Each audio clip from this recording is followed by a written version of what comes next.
Hello, BookTube. I'm coming back for another video today because I don't think I gave you much to work with the two videos that I made much earlier today.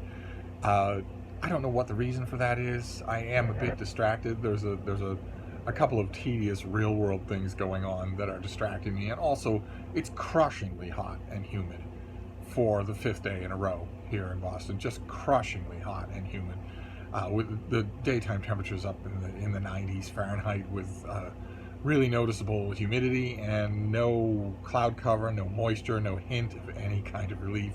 Just completely dead. No breeze, even a slight kind. And I love that. But after a few days of that, I mean, it's been days now where the pavement is too hot for Frida to walk comfortably for any length of time. Where it's too hot and humid for us to go on any kind of walk. Where even now it's too hot and humid for us to spend any length of time outside of this one air-conditioned room. This, for those of you who are new to the channel, this is my little book room. And that starts to distract. All those things together start to distract. And I think that bled through into the videos that I made today, because I don't know that I was all that entertaining. Now, the scallywags among you would say I'm not all that entertaining anyway, but I thought I'd do one more video today. And Providence, the great bird of the galaxy, just dropped one in my lap. Because I'm part of an event that's going on for the rest of the year, Book Trek 2021, where myself and a group of other booktubers are reading Star Trek. And we're doing franchise by franchise, so for all of August, which I guess is all going to be in the mid to high 90s Fahrenheit, we will be reading Star Trek the Original Series, novels from Star Trek the Original Series. And I've set myself an extra goal of rereading. It's reread. I've read all of these things before, but I've set myself the extra goal of rereading Star Trek novels that I'm not all that familiar with, that I've only read the one time, that I popped down like candy as soon as I got my hands on it and then promptly forgot, by authors that I don't usually revisit. And that has been tons and tons of fun. It's also been great fun watching the endless flow of videos that my co-hosts are popping out. I realize you all have real lives. You can't make videos every day. And one of those co-hosts, the co-hosts are Vin at Revenant Reads. He is our dauntless captain. And then we have Michael K. Vaughn. He is our sort of shifty science officer, the one who's going to turn on everybody in the third act. And we also have Gina Stanyer, who is a Star Trek fan, but has never read any Star Trek books. So she's our red-shirted ensign. And we'll just have to keep her alive from the blob monsters and the hoarders and the blood-sucking clouds until the end of the episode. And there's also Mark Richardson, who is a dyed-in-the-wool Star Trek fan, same as myself, but who has, in the interval between when Book Trek 2021 started and now, has sort of stepped back from his channel, a break from BookTube. So his channel is on hiatus. A lot of you have asked me about this. A lot of you have emailed me about this because you know that Mark and I are friends. And he didn't. I've seen this with other booktubers make this decision where they don't like the idea of their channel just sort of sitting out there flapping on the flagpole, so they private the videos during their hiatus. He hasn't destroyed his videos, hasn't taken them down or anything like that. So they are, you know, their return is possible. And he's still very much a part of Book Trek 2021. He's just not making videos. Which is something that I would have, the sarcastic part of me would say he hasn't commented with all my other hosts. But Gina Stanyer recently made a video, and it gives me a chance to make another video today, and maybe give you a little more of what the BroTube channels refer to as value. It's an original tag. Gina made it up herself and just posted it. It's the top 10 reasons to love Star Trek tag. And I love Star Trek, and I thought her prompts were just fantastic. So we're going to go through them now and see if we can't come up with more interesting stuff than my previous two videos. I don't see how it could not happen. You get me going on Star Trek. Prompt number 1. In Star Trek, technology has saved the world. We are currently living through the technological revolution. Tell us a way that technology has helped you. What's your favorite tech? And I'm going to start out of the gate by being snotty because I don't think that Star Trek, especially Star Trek the Original Series, which is the one we're concentrating on for August, I don't think that Star Trek does show us that technology has saved the world. I think Star Trek the Original Series makes it pretty clear that people save the world. I don't think there's a case anywhere for technology doing that. And technology certainly would save the world today if it weren't in the hands of 15 men. But it is. The technology in the world today is in the hands of 15 men who don't particularly want to share it. And if they do, it will be on a first-come, first-served, highest-paid bidder basis. It certainly won't be on any kind of humanitarian basis. So that Bill Gates, who's worth, I don't know, $3 trillion, can write a sententious, lecturing, moralizing book about how the world would really, really be a better place if governments would just subsidize the exchange of antiquated fossil burning heat systems in private homes for updated, non-fossil wasting heat pump systems in private homes.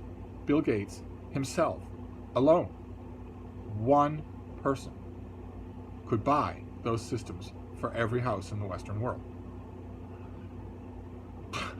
He could do it himself. He is so wealthy that he could solve this problem himself if he wanted to. He doesn't want to. He and the other 15 men had made it painfully clear recently what they really want, which is to leave this planet. They don't actually want to fix it because they want to take their money with them. But I get the spirit of the question, and of course I don't need much in the way of prompting to talk about tech. Technology has saved my life. Yes, absolutely, without doubt. And those of you, any of you out there who've ever been thrown on the necessity of advanced medicine will be able to be in the same position. You'll answer the question in the same way. My life is literally saved by technology. But as far as my favorite tech, I have so much favorite tech. I have an iPhone 6S that is the size of a credit card, and it's an amazing device. It is so much more ergonomically satisfying than the later iPhones that are too big to really comfortably use in one hand. I firmly believe that maybe it's me, but I firmly believe that you should be able to use your cell phone in one hand. And if you make a cell phone that's so big that one of the functions that you can access on it is a way to sort of crowd the keyboard onto one side of the screen or another, because if it's not crowded onto one side of the screen or another, it'll be too big for you to use with one hand. You want to type with your thumb while you're holding your phone.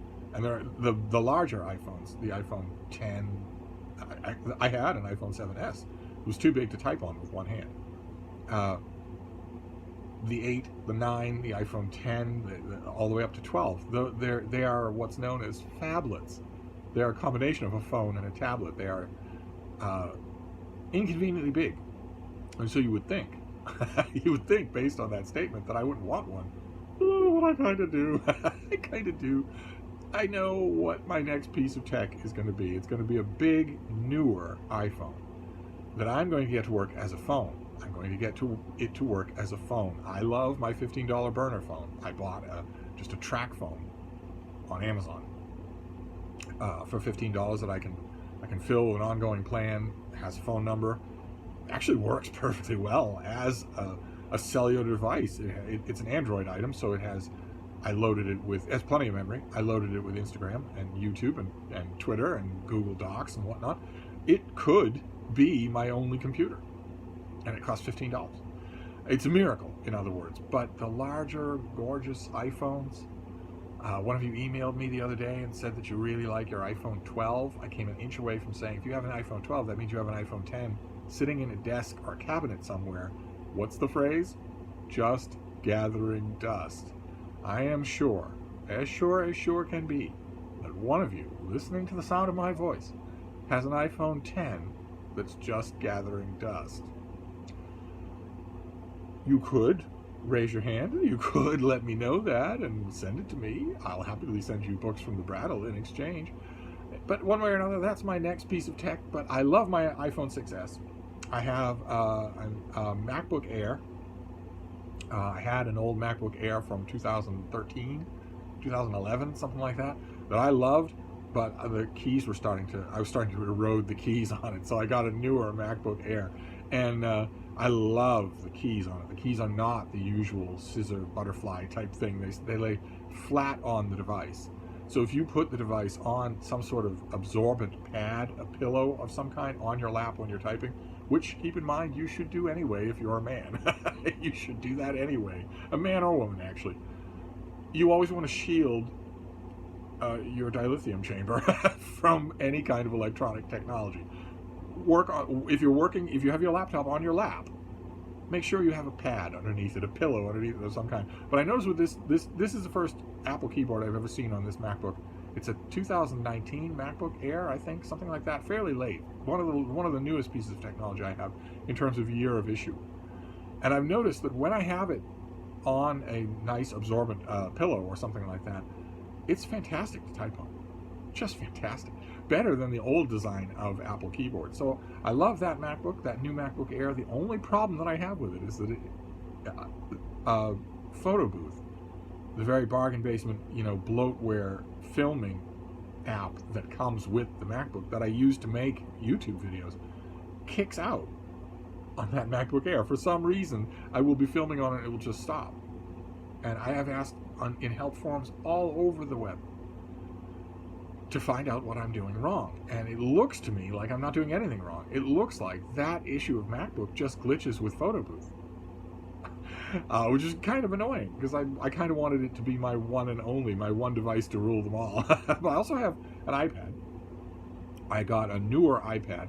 I don't have it within reach here. I got a newer iPad that accommodates the Magic Keyboard, the folding fabric skin Magic Keyboard. And I love that combination. That also could be my only computer. My MacBook Air could be my only computer. I have a totally functional, wonderful old MacBook Pro, also I think from 2012. Could easily be there's nothing wrong with it at all. It works perfectly well for my needs, which are very basic. A kid who loves gaming would never use that old MacBook. But I don't do gaming, and I just do word processing and filming videos. That old MacBook Pro is fantastic. And that is the goal of my tech, is redundancy. I remember the bad old days when I had one piece of technology, and if it failed, I was stuck. The goal I want with all of the cabinet full of technology that I have now is that if something goes weird, if something goes completely weird on one of the machines that I use every day, what the Tech Bro channels refer to as their daily driver, if something goes weird on that thing, if it goes arson for tea kettle, I can simply put it aside, power up, and use another device immediately that will do everything. That's kind of the dream. I have that now. And of course, when it comes to favorite tech, I'm currently in love. I am a man in love with my Lenovo Yoga Smart Tab, the one with this form factor. It has, the battery is a bar on the side with speakers. The speakers are on either side of the battery, with a nice kickstand on the back here, so that you can stand this up and whatnot. Looking at that form factor, one of you left a comment saying that it was an abomination. I immediately named this device the Abomination. I immediately did. I went into the settings and renamed it the Abomination. And I love it so far. I haven't filmed anything on it. That's the one thing I haven't done on it. But it's an Android device with, I think, 70 gigs of storage, so it does everything that I would want. Everything. There aren't, because it's an Android device, it's not asking me for my a cell sample from my dead grandmother in order to download an app from the Google Play Store. I go to the Google Play Store and I say I want this app, and it says okay, it downloads it immediately. And so I was able to fill it with basic stuff, all of the separate library reading apps, the Nook app, the Kindle app. I was able to download just all kinds of things onto it easily in a matter of minutes. And I'm still exploring it, but I deeply, deeply love it. I'm learning all the kinds of things you can do with just a little device like this. Just a simple little device like this that allows you to angle this thing. And that's amazing. So it's my favorite piece of tech right now, definitely, because it's brand new. And the next piece of tech I get is going to be a big iPhone. Bigger even than my iPhone 7S, which died on me, or I'd still be using it. My iPhone 7S just bricked on me. One day it just stopped working. Not accessible in any way to power, to jiggling around to nothing like that. There was no trauma. It didn't drop into water or anything like that. And that happened right at the beginning of the COVID-19 pandemic. So I wasn't able to bring it to an Apple store and say, what's wrong with this thing? And I still haven't got around to doing that. But anyway, I said I would talk about tech. Let's continue. We're only on question 1 of this tech. Prompt 2 is cooking has become an art rather than something required for survival. By the next generation, Star Trek has gone vegan. In Deep Space Nine, Cisco prepares special meals to express his love, and so does Cisco's father, of course, a restaurant owner. What is your favorite Star Trek, your favorite cookbook or food story? How do you eat? Do you like to entertain or cook for people? I don't have a favorite cookbook or food story. I don't have any cookbooks except The Way to Cook by Julia Child. And that only because I, in the end of her life, I knew the author, but not because I actually use it. I've never actually used it. I don't cook much at all. I don't have much skill. I don't have much experience because I don't have much of a sense of touch. I have almost no sense of touch. And that, you might think, oh, that sounds kind of cool or different or not that big a deal. It's a deal breaker when you're cooking in the kitchen. Just a deal breaker. That's why I love my little rice cooker. I got a Condi, my little rice cooker. Is great because I don't have to fiddle with anything. I don't have to touch anything. I don't have to touch the ingredients at all, ever. And all of it is carefully, each working part is carefully insulated from the others so that there's no danger of me hurting myself by simply forgetting that something might be really, really hot. That's why I love that thing, because it's so easy. It's so convenient. And as for the question Shelley asked it or Gina asked it in complete innocence, but how do you eat is a potentially scarifying subject when it comes to me. I have eating in human company is a challenge for me. It always has been. I learned all of my ideas about what is acceptable and not, about not only how to eat but what to eat, from a different species, from a species that isn't human and that is notoriously unpicky when it comes to food. So how do I eat? I try, if I'm in company with somebody else, I try hard to be presentable. I try hard to do that. I don't always succeed.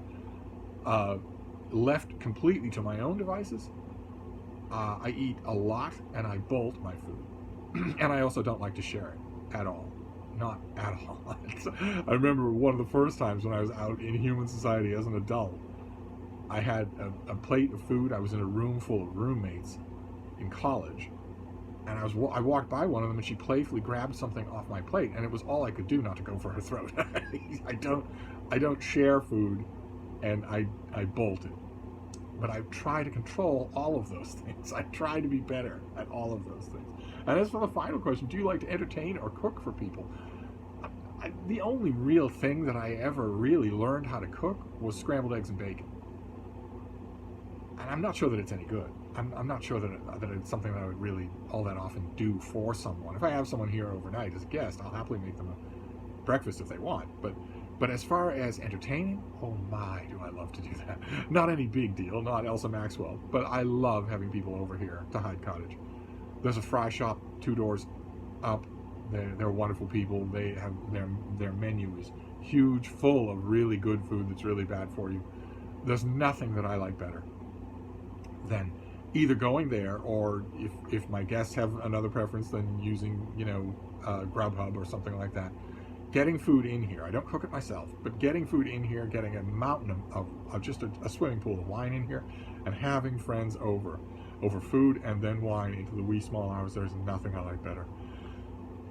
I absolutely love doing that. I haven't done it here at the extent that I want to in quite some time. I need to get that back, but just when we thought the sky was clear, we got all this business about the Delta variant for COVID. So who knows how much those days will return, if ever. But I love to do that. Absolutely love to do that. And I love also, in some points in my life, I've loved having that done to me. I've loved going out to such places. That's just a little bit more nerve-wracking because A, I'm leaving my dogs behind, and I don't like to do that. And B, I might make a faux pas. My table manners are not everything they should be, even after 28 years of learning. Then prompt number 3 is, there is no need to exchange money And, quote, the acquisition of wealth is no longer the driving force in our lives. We work to better ourselves and the rest of humanity. That's Captain Picard. What is your best money advice or money book or money YouTube channel? I've never watched a money YouTube channel that managed to hold my interest. To me, they either assume that you know arcane details about economics, which I don't, or they assume that you're coming to their channel in order to build your empire, meaning that you're a misogynist douche canoe. Or they assume that you come to their channel with a large amount of disposable money, and none of those things is true. So I've never found a YouTube money channel that didn't do one of those things, so they rapidly erode my patience. The same thing is true with money books. Why on earth would I read them? They're either stultifyingly insider baseball, or they're so bland that they're stating things I already know. I remember dragging myself through both the 1,000-page monstrosities of Thomas Piketty, which were popular economics. I dragged myself through both of those books in order to write about them. And as far as money advice goes, I had money advice from my grandfather, just once. He and I used to sit and talk about Irish history, about Irish mythology, about the Irish language, about his time, his life, his autobiography. We used to sit in his parlor and talk. And one time, only one time, I asked him about money. In light of subsequent events, I wish I'd asked him more questions about money. But I asked him if he had any advice about money. I was just a kid. And I said, when I am older and have jobs and a bank account and whatnot, do you have any advice about money? And he was old by that point, and he looked ferocious. He's actually a fairly kindly guy, but he had a ferocious physical appearance.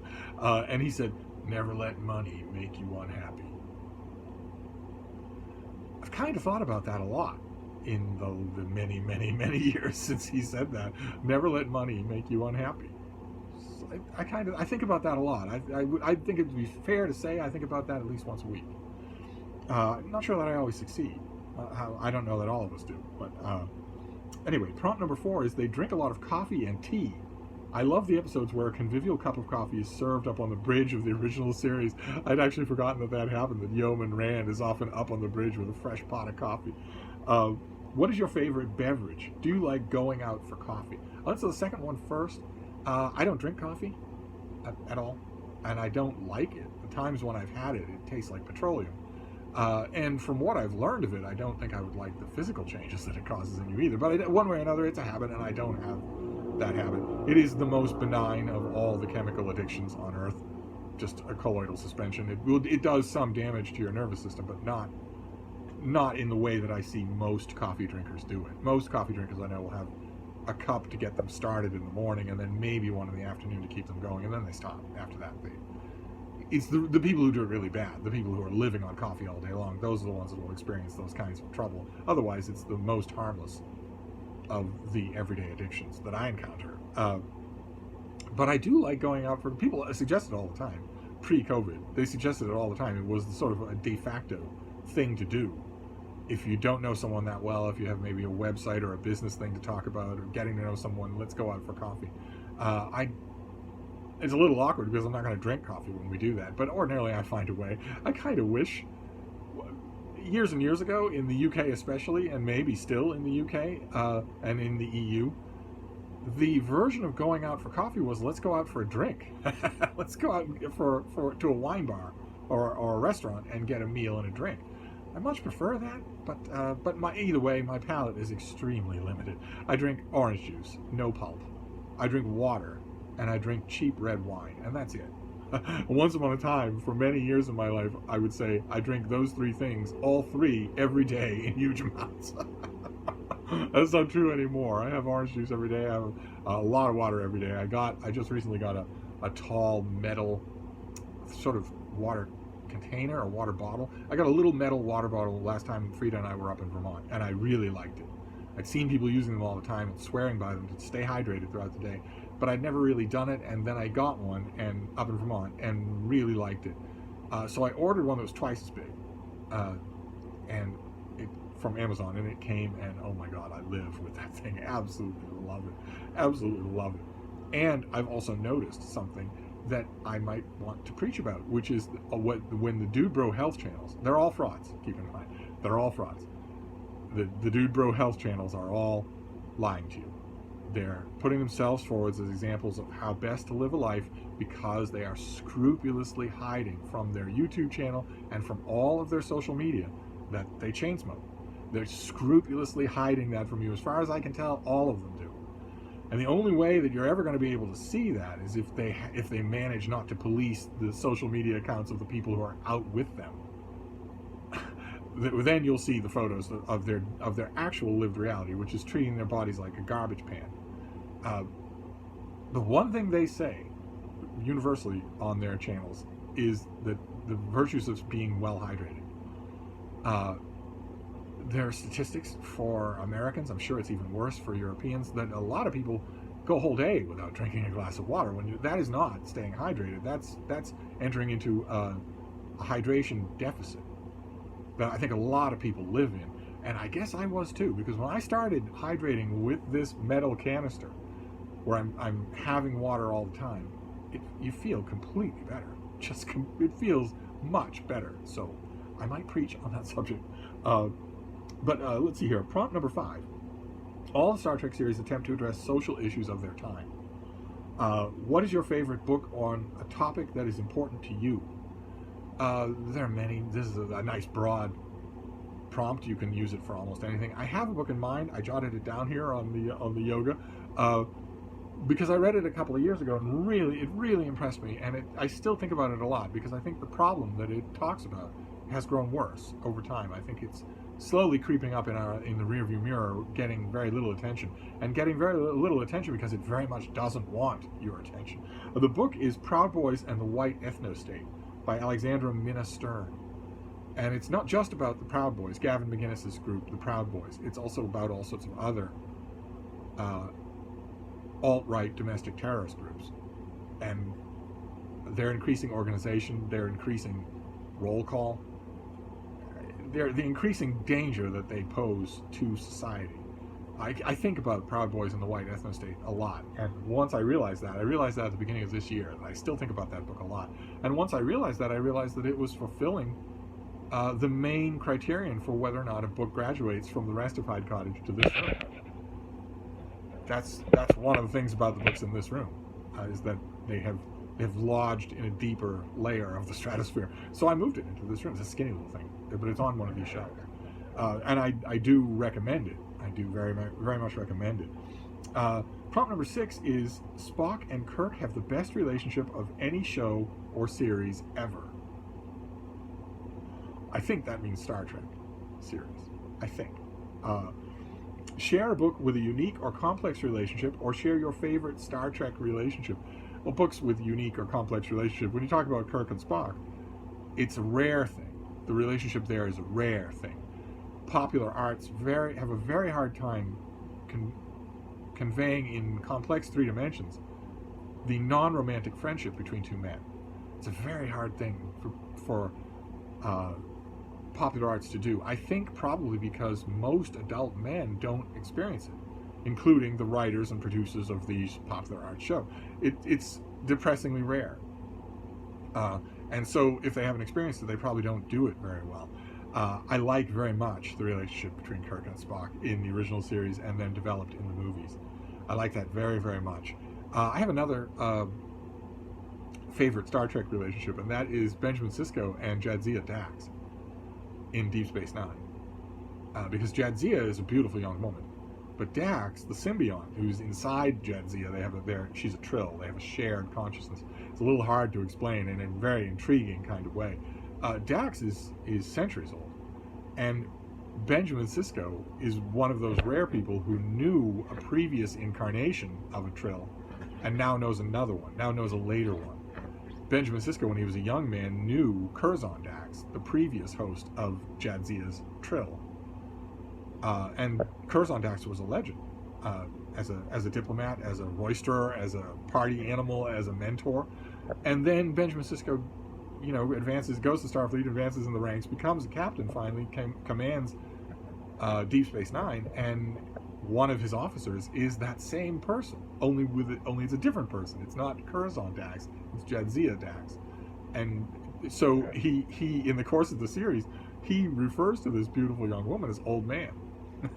And I like the way, whenever it's addressed directly, I like it. There's one particular moment, I think in the first season of Deep Space Nine, where Cisco and Dax are in his quarters and wonder if maybe a romantic relationship, and they just start laughing. Both of them just start laughing. It's just too incredibly awkward, and it never comes up again, showing that that would have been the most predictable thing, and it just doesn't happen at all. They both laugh it off. Prompt number 7 is Star Trek has a wonderful style. Over the series, the uniforms and character styles have evolved. Some have been hideous, and some have been wonderful. Characters' hairstyles change. She mentions Chekhov here from the original series. Do you have a personal uniform? Do you have any fashion or style faux pas from your past? I agree about the styles on Star Trek. Mainly because of the movie, Star Trek the Motion Picture, where the cast is wearing elevator shoes and pajamas. That was just weird. Just a weird choice. And it isn't much better in the first few seasons of Star Trek The Next Generation, where the characters are still wearing leotards. It's just undignified. It got better as it went along. They became more like uniforms. For me, the quintessential uniform will always be the ones that Nicholas Meyer invented for Star Trek II, The Wrath of Khan. Those are just so classy. They're just so wonderful. And you get them throughout the rest of the original series run, all the way to the Undiscovered Country. I like them best. I think they're really, really snazzy. But in terms of do you have a personal uniform? I love that question. And I think I do. Collared shirts when out in public. T-shirts only when your day is done. When your public day is done. When outside where other people can see you is done. So collared shirts, long pants, and a shoulder bag. That has been my uniform for a very, very, very long time. That's basically how I go out in public. And as to style faux pas in the past, I imagine they'd be hair related. For a long time in my life, my attitude has always been I don't care about my hair at all. Not at all. I want it to be clean, but I don't care about it other than that. Again, a canine thing. but for a long time in my life, in many periods of my life, the manifestation of that belief was, since I don't care about it, I won't ever get it cut. So sometimes it was very long, and that could count as a fashion faux pas. Question number 8 is Star Trek has spawned an era of cons, conventions, and fan culture that supports individuals and brings us together as a community. What is your favorite TV show / movie / book or author event that brings you together with your community? Here I could get all nostalgic and talk about some of the very earliest Star Trek conventions, so-called. It was just a room full of people with room temperature beer, just talking about episodes, and maybe handing around handwritten fan fiction, that sort of thing, from the very earliest days of Star Trek. But actually, the community that I want to talk about is the one that Gina brings up, which is this one, BookTube. I once upon a time would have thought, a lot of times watching early BookTube, in my early viewing of BookTube, I thought that that word is just being tossed around. It's fake. It isn't real. There isn't really a community here. And I confess, even in our little corner of BookTube, there were channels that tended to reinforce that. That where the people involved clearly didn't want anything that you would actually call a community. They want an audience. They want followers that they can build and then bilk. I think a primary signal of that, whether you're able to do it yet or not, whether your channel is big enough or not, a primary signal of that is whether or not you come up with a name for your viewers. Now, I have, but it's totally ironic, is that you are all my faithful Donoghue-gonauts. But the only reason I came up with such a ridiculous name is to mock the very idea of BookTube channels, even including some in our little corner of BookTube, who do have a name for their audience. And it's always patronizing. It's always a teacher talking to a classroom of kids. And it's also hypocritical, because the teacher isn't asking the kids for money, but you are going to ask your fam for money. That I saw things like that and thought, all right, well, if those things are here, then there isn't any real community here. But there absolutely is a real community, and I've loved it. I love it more all the time.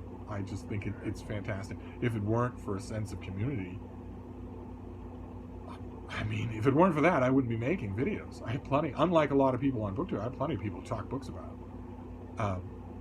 It's the sense of community that makes me do that. It's the sense of community that made me think for a few hours, gee, you know, those 2 videos that you made, it was great to talk to everybody, but it didn't feel like you were giving them much of interest to look at or listen to. That made me make this video. So I'm going to say BookTube. I don't go to conventions anymore. Wouldn't dream of it. Haven't been to one in a long time. In fact, the last one I was at was for a bookstore where we had a table. We were selling books at a convention. And it was kind of boring. Nobody wanted to buy books from a bookstore at a convention. So every once in a while, I would get up and sort of walk around, take in the convention.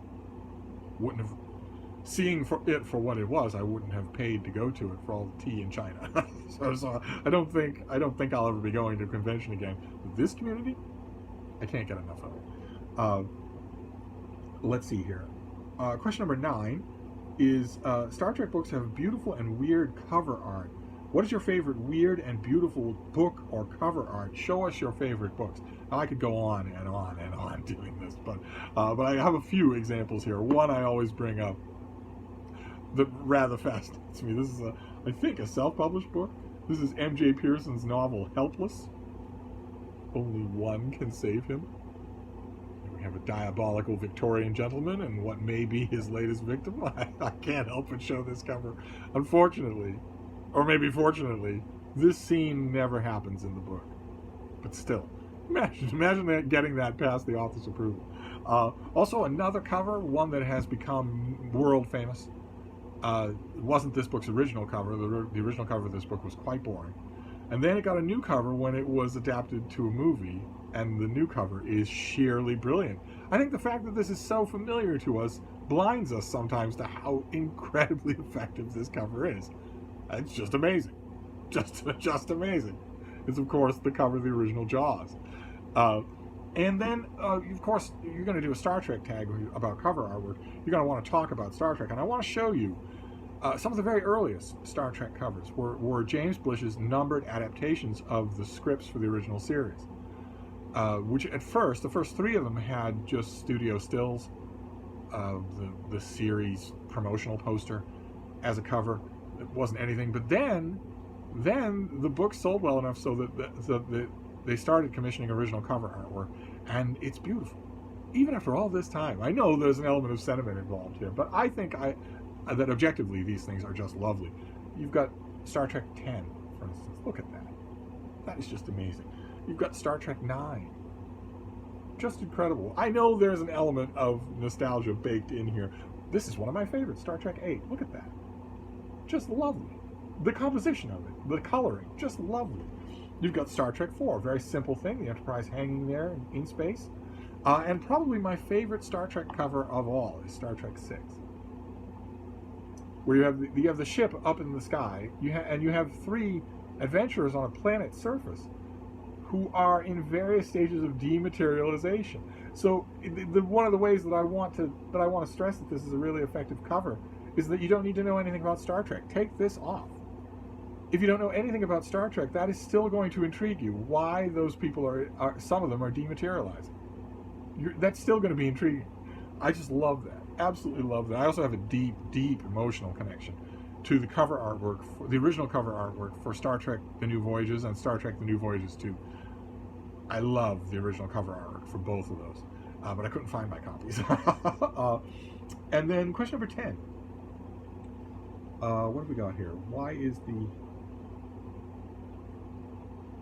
the yoga acting up? Number 10. I love Star Trek's vision of hope for the future and the optimism that humans can create a better society. Data in the next generation is always trying to be human. Are you pessimist or an optimist when it comes to being human? Do you think we can make the Star Trek dream of the future a reality? I want to point out here that much is always made of Gene Roddenberry's future, his dream of the future, his vision. Much is pointed out, for instance, about all the new incarnations of Star Trek, the Kurtzman Star Trek. So Star Trek Lower Deck, Star Trek Picard, Star Trek Discovery, that don't seem to hew to the Roddenberry vision. They seem to present a really horrible future in which people are mostly horrible. the loud voice of protest against the Kurtzman universe, specifically for on that grounds that it denies the Roddenberry vision, always point to an incredibly visceral scene in Star Trek Picard, when a character from the Next Generation, Icheb, has parts of his face drilled out in live time with the camera on him the whole time. Horrible, horrible torture porn that is not redeemed in any way. In the following scene, Icheb begs Seven of Nine to kill him, and she does. That is not Gene Roddenberry Star Trek at all.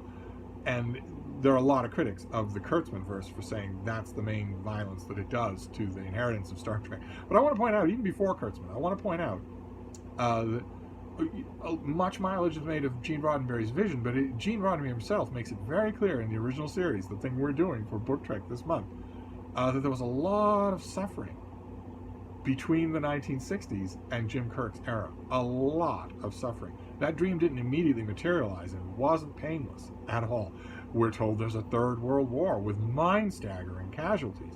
We're told about Colonel Green and the eugenics wars. We're told that Earth went through a lot in order to reach paradise, in order to become what it's called in Deep Space Nine, which is paradise. I have no doubt that a lot is coming. I have no doubt of that at all. But I am largely a pessimist when it comes to the future of humanity on this planet. I'm largely a pessimist. I've always found it a little ironic that Alex Jones and other conspiracy theory weirdos like him, their enemy, the term they use for their enemy is globalists. People who want no borders, people who want one world government. The term they use for that is globalist. Now, when Alex Jones or any Alex Jones clones, and there are 1,000 of them, whenever they use that word, it's important for you to know they're talking about Jews. They're at the mercy of these 4 or 5 big tech platforms that are our modern world. They know they're at the mercy of those platforms, and they know that those platforms have pretty explicit language about explicit anti-Semitism. So they know they can't use that term. They want to, and it is what they're thinking when they say globalist. When you hear that term from Steve Bannon or Alex Jones or any of these clones, that is what they're referring to. It's just garden variety 1930s Nazi anti-Semitism. But the way they describe it always made me smile a little ironically, because that is the Star Trek vision, that humanity overcomes its petty divisions and becomes one world. And you've got a group of people now in the 21st century violently objecting to that very idea. And every time I've heard it, in addition to everything else, the queasiness and the rage because of how transparent it is, there was also a little ironic smile, because we're never going to get into Starfleet. We're never going to get into the Federation if we're like this, much less found the Federation. But in terms of the future, I might once have had greater hopes for the future, but the 21st century has shown me some things that I didn't think were possible. I had no idea that it would be possible, using social media, using those 5 platforms, to convince gigantic pluralities of society to act against their own best interests in the favor of sticking it to the enemy tribe, whatever that is. I always thought that there was a glowing, bright white line, and that line was your own self-interest.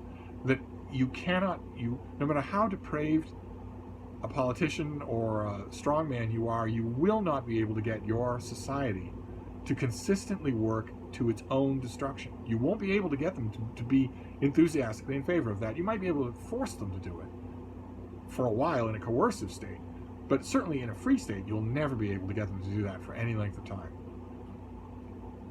I honestly thought that, and now looking back, that seems incredibly naive.